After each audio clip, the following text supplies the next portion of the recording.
mon choix de venir à Saint-Jean-Port-Joli, c'était parce que je voulais faire ce projet-là. Parce qu'ici, c'est une place...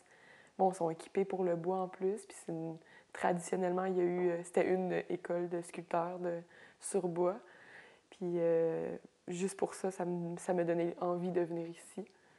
Puis en plus, avec les autres artistes en même temps dans la résidence, ça fait que c'est motivant, en fait. Mais motivant. Il y a beaucoup d'échanges, on en parle. Puis même si on ne fait pas toute la même sorte d'art, on en parle le soir autour un petit verre de vin, un bon repas. En fait, j'ai l'impression que c'est un peu comme une mini université d'art, dans le même contexte que c'est plein de gens qui sont au même moment à la... Attends. C'est plein de gens qui sont comme en train de faire la même chose au même moment, qui sont rendus à un certain point que toi aussi t'es à ce niveau-là. C'est juste que tu enlèves tout le stress que tu aurais eu à l'école ou à l'université de produire ou du genre de trucs à rendre, en fait. Ici, tu l'enlèves, fait que c'est juste de faire les choses, juste de produire, de penser. On a le temps, il n'y a pas de stress. Ça, c'est fun. I really wanted to do wood carving.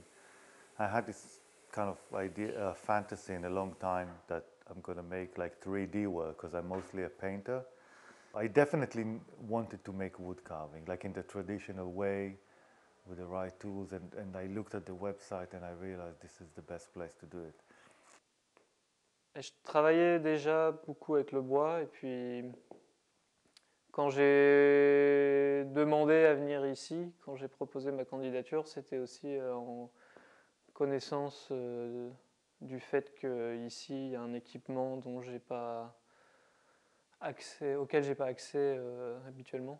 Donc c'est plus par rapport aux équipements que par rapport aux, disons, traditions locales.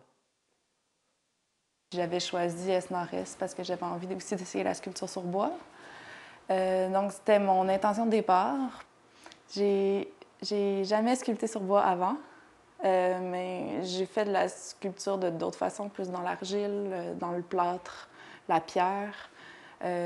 Puis le bois, c'est quelque chose que j'ai travaillé plus au niveau de l'assemblage, mais pas dans la sculpture taille directe. Et le clin d'œil, il est que mes productions qui vont être cuites au feu de bois, ces argiles qui vont être cuites, vont apparaître à la fin comme le bois, mais dans son apparence la plus brute. Fait que pour moi, c'était un clin d'œil par rapport à Saint-Jean-Port-Joli que de produire des pièces qui faisaient appel à la sculpture et au bois, mais sans directement utiliser le bois. When I had this kind of bright idea of why not try wood, you know, and then I realized that that's something definitely, and there's something so great moving from oil painting to working with wood. It feels so clean and clinical. I feel like I'm kind of like in a clinic of some sort because it's just very clean. It's not messy. I mean, it's easy. I mean, because when you work with oil, it's really kind of smelly, and there's always like you need to be careful about what you're wearing. And here you get a little bit of sawdust. You can just shake it, and so it's. I like this work. It's very clean and it smells nice. You know, wood when you carve it, it has a really nice smell, and yeah, it's great. I think I'm definitely going to do a lot more after I live here. Absolutely, yeah. Un peu de sablé, puis après ça, je vais mettre un lac. Ça va faire un peu plus comme la roue. Ça fait ressortir toutes les couleurs du cèdre. C'est vraiment un beau bois, le cèdre, mais c'est très mou. Fait qu'on n'en utilise pas vraiment en menuiserie pour faire les meubles, parce que sinon, ça marque, en fait. Mais ça sent tellement bon. Ça sent fort. Ça sent la petite cage à hamster, en fait. Ça rappelle comme tout le temps plein de souvenirs différents à tout le monde. Puis c'est un peu... dans le fond, ma sculpture est un peu par rapport à ça, à l'odeur. Puis surtout le bois, ça sent... On voit que ça sent tous les souvenirs que tu as par rapport au bois tout le temps. Rentrer dans un atelier de bois, on dirait que ça met automatiquement de bonne humeur.